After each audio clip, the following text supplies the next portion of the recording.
Mark Kimmitt, the former United States Assistant Secretary of State for Political Military Affairs.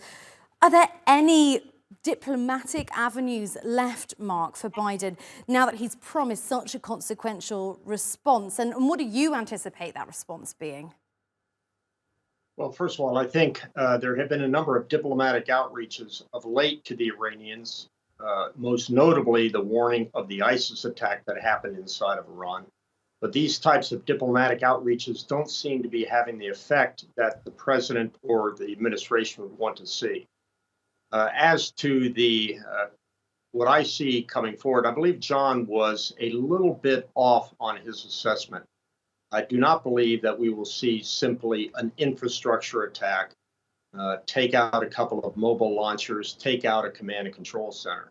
We have lost American blood, and I think that the American people will not be satisfied by simply knocking out a few buildings. As we did in the attack a few weeks ago inside of Iraq, they took out Abu Taqwa, who was one of the senior commanders in one of the PMF groups. I think we probably will see some targeting of PMF leadership, but I don't think we'll be seeing targeting directly on Iran itself. I think the administration will want to strike back at those leaders who command the units that killed the Americans, but I don't necessarily believe that he will then extend that and attack Iran in the process. When we compare this to what's going on with the Houthis in Yemen, Joe Biden admitted that those strikes effectively weren't working. Why do we think that these retaliatory US strikes, if they are around the corner, why would they be successful where the ones on the Houthis are not? Well, I think you've got to defend and define what success is. There has been American blood drawn, American soldiers were killed, American soldiers have been wounded. Some are going back in stretchers, others going back in body bags. So there must be a response, and it must be a punitive response. That in and of itself will be considered successful. There have been no lives lost against the Houthis. There's been no significant material damage against the Houthis. But the President of the United States is the commander-in-chief responsible for the men and women of the U.S. Armed Forces. Many have died. Many more were wounded. And this demands a response and a punitive response, even if it doesn't have any long-lasting effects. However, as we saw with the Soleimani targeting a few years ago after a similar situation at Taji Air Base in Iraq, it will send a very clear message and perhaps deter future attacks like this in the future.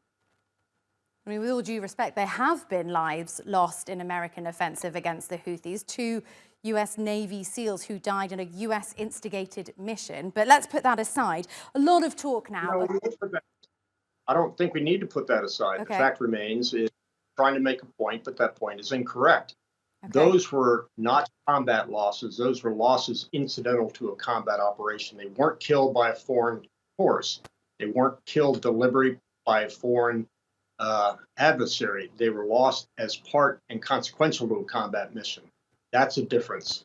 No, that is a difference for sure. As far as we know, they were not killed by enemy fire, except that.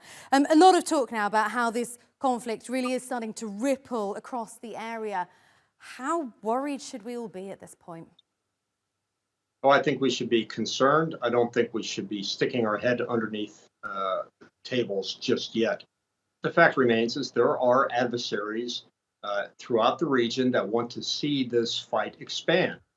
They want to use any excuse that they can, and now they're either using the presence of American troops in Iraq as an excuse or the ongoing battle inside of Gaza as an excuse. It's important to note that these Americans did not die with the Islamic resistance saying that's because of Gaza. They said that's because of the presence of American troops inside of Iraq.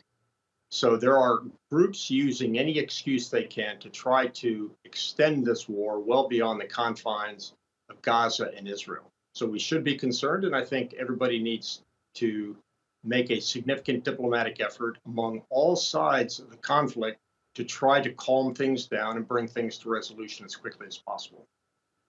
Mark Kimmitt, the former United States Assistant Secretary of State for Political and Military Affairs. We really, really welcome you on the programme. Thanks for your insight today. Much